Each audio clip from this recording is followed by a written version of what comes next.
Assalamualaikum warahmatullahi wabarakatuh. Bismillahirrahmanirrahim. Wa syukurillah. Wassalatu wassalamu ala rasulillah. La hawla wa la quwata illa billah. Amma ba'd. Saudara sekalian rahimakumullah. Pada kesempatan kali ini kami akan memaparkan tentang hasil riset ya, yang riset ini eh, dilakukan berdua, saya Nurhalis dan Bu Rahmawati, dengan judul Tercermin Kinerja Keuangan Perusahaan Asal Syariah di Indonesia dan Malaysia, Analisis Variabel Corporate Governance, ya, kemudian laporan risiko dan makroekonomi. Nah, ini riset yang terselenggara atas dukungan funding dari DPPM UII yang itu dari funding Yayasan Badan Wakaf UII. Nah, eh, latar belakang penelitian ini kita tahu bahwa asuransi syariah di Indonesia ini berkembang sebenarnya ya, mengalami pertumbuhan setahun baik lah, cukup baik. Akan tetapi kalau dilihat dari potensi ya yang ada di Indonesia yang mayoritas adalah penduduk Muslim ya, 87% penduduk Muslim, market share-nya itu belum sesuai. Jadi antara potensi yang ada itu belum sesuai dengan harapan. Nah, ini perlu dicari langkah apa yang kira-kira bisa menjadikan ya perkembangan asuransi syariah itu mendekati kepada harapan. Nah, di sisi lain Malaysia sebagai negara yang jumlah populasinya itu bisa dikatakan sepersepuluhnya Indonesia ya, dan penduduk Muslimnya itu sekitar 52 sampai 54% saja. Tapi perkembangan asuransi syariah jadi lebih cepat gitu ya, karena market share-nya itu mencapai lebih dari 50%. Nah, ini eh, kita juga perlu tahu kenapa di sana bisa begitu ya. Nah, nah di sisi lain Global Islamic Economic Indicator jadi GI itu juga menyebutkan bahwa peraih skor tertinggi di Asia Tenggara itu adalah Indonesia dan Malaysia ya. Nah, ini berarti Indonesia sebagai negara Muslim dengan penduduk yang beragama Islam mayoritas, dan Malaysia penduduk Muslim mayoritas, akan tapi komposisinya lebih kecil. Itu perlu kita lihat kenapa kok bisa berbeda gitu ya. Nah, diharapkan penelitian ini berkontribusi meningkatkan pemahaman tentang bagaimana struktur tata kelola. Apakah ini tata kelola ini memberikan pengaruh ya terhadap kepercayaan publik dan kemudian juga perkembangan. Manajemen risiko ini variabel yang kita akan uji, dan kondisi makroekonomi. Ya, makroekonomi dua negara ini tentu berbeda ya. Nah, variabel-variabel ini apakah bagaimana mempengaruhi kinerja asuransi Islam, asuransi syariah ya, khususnya dalam konteks Indonesia dan Malaysia. Sehingga dari latar belakang itu tujuan penelitian ini adalah menganalisis ya determinan kinerja keuangan asuransi syariah di Indonesia dan Malaysia. Khususnya variabel-variabel yang Dewan Direksi dan Dewan Komisaris ya, dan DPS ini terkait dengan yang tadi disebut dengan governance ya. Kemudian leverage, ukuran perusahaan, usia perusahaan, dan nanti juga variabel inflasi itu juga akan dianalisa terkait dengan bagaimana pengaruhnya terhadap kinerja asuransi syariah di Indonesia dan Malaysia. Nah, penelitian terkait yang kita rujuk diantaranya ada Salemi, ini menganalisis 21 perusahaan takaful ya di Asia Tenggara, dan di GCC, ini ke yang di Timur Tengah ya. Nah, jadi temuannya menunjukkan bahwa ukuran dewan direksi yang lebih besar, proporsi direktur eksternal yang lebih tinggi meningkatkan kinerja. Nah, terutama bagi perusahaan berskala di Asia Tenggara. Nah, ini salah satu hasil temuan ya. Kemudian juga penelitian itu menghasilkan suatu temuan bahwa Dewan Pengawas Syariah yang lebih besar, rapat dewan yang lebih sering berdampak pada kinerja. Nah, ini temuan sebelumnya. Nah, serupa dengan Jamil dan Marzuki juga mempelajari 5 operator takaful Malaysia dan menilai bahwa komite atau Dewan Syariah itu eh, yang mereka komitmennya lebih tinggi itu bisa meningkatkan ROA. Nah, tapi sebaliknya ada penelitian Sabrina dan Lulindo ya yang meneliti takaful di Indonesia ya menemukan bahwa rasio direktur independen yang lebih tinggi justru mengurangi ROA. Nah, ini apakah terkait dengan gaji atau terkait dengan tantiem ya. Sementara DPS itu meningkatkan ROA. Nah, ini temuan yang agak berbeda ya. Nah, Hemrit itu juga meneliti faktor yang menentukan kinerja keuangan perusahaan Saudi. Apa yang dikaji ya karakteristik khususnya, tata kelola perusahaan, atribut pelaporan, risiko, Dewan Pengawas Syariah, dan tingkat inflasi. Temuannya bahwa ukuran perusahaan, ya size of corporation ya, penetrasi asuransi, pelaporan risiko dan ukuran dewan direksi ini signifikan mempengaruhi kinerja keuangan.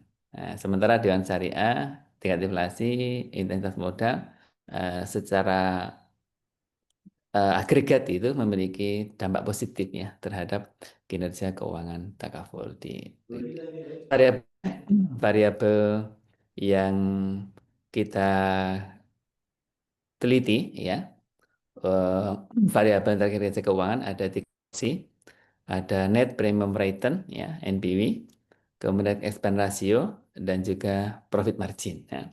Nah, variabel bebasnya ini ada ukuran direksi, ukuran DPS ya, kemudian risiko underwriting dan kemudian juga inflasi.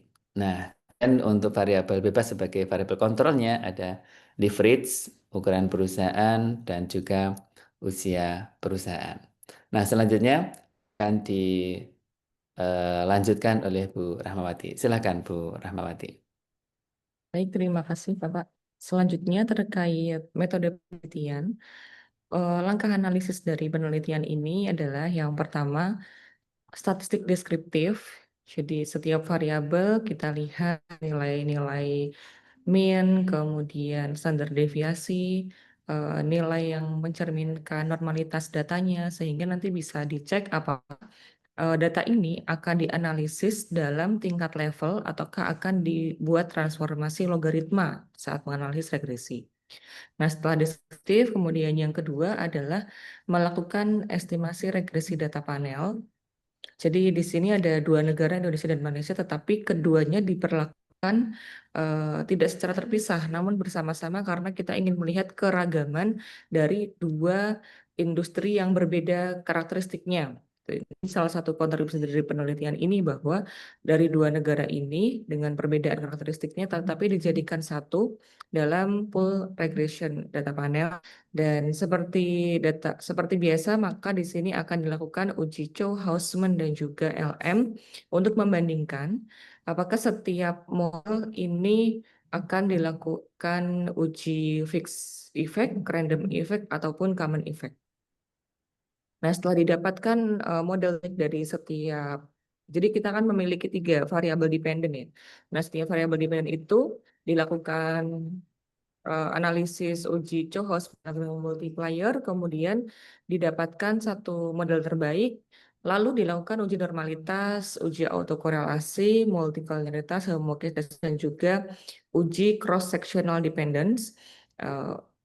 Ini juga uji yang penting ya dalam analisis regresi data panel.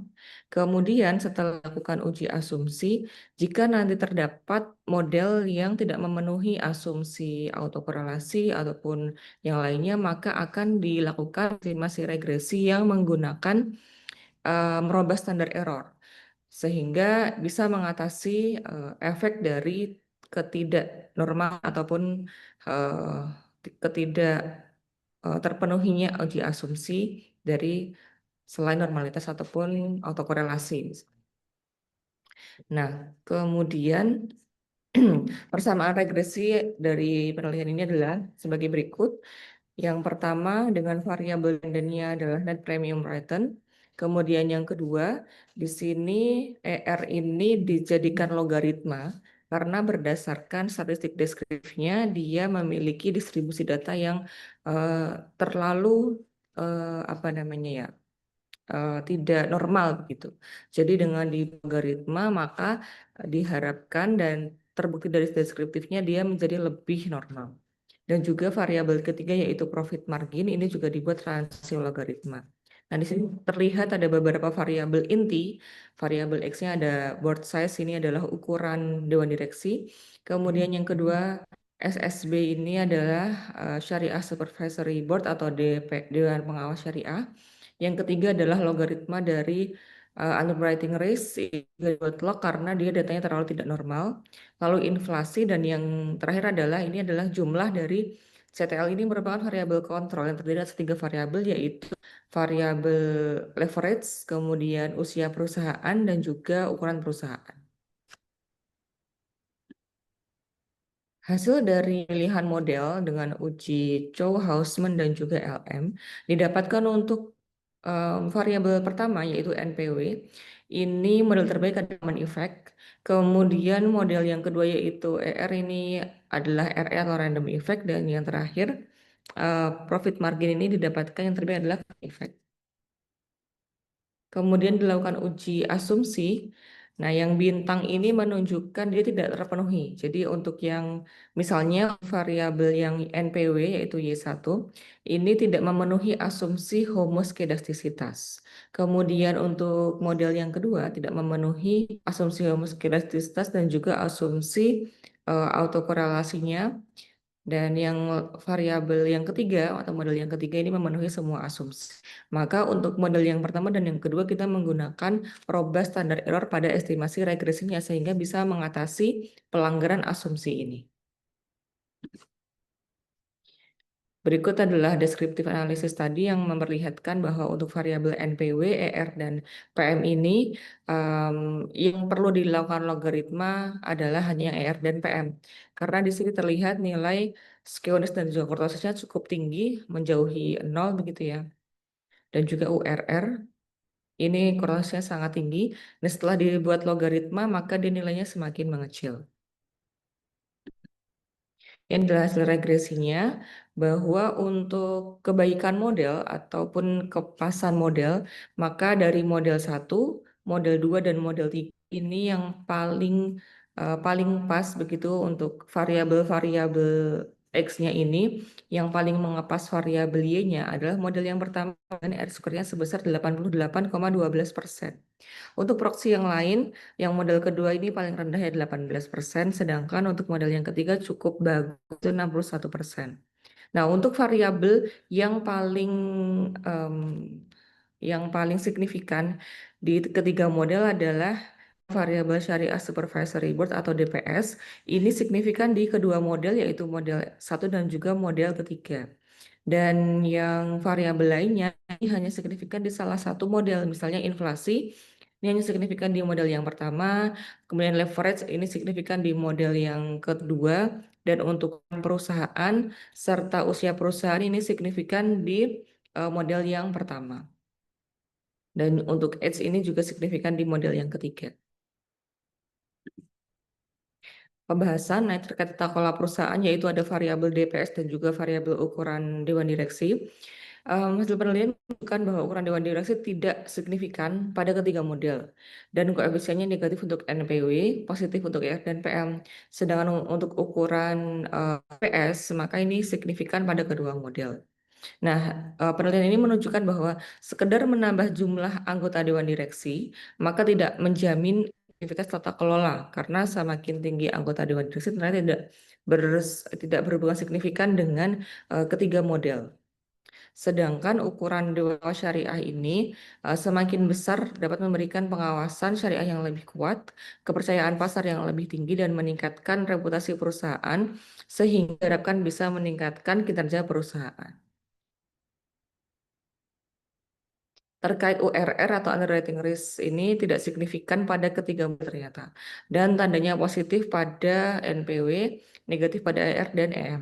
Ini sejalan dengan penelitian sebelumnya yaitu penelitiannya Henry 2020 juga menemukan bahwa URR ini tidak signifikan pada variabel ER dan PM.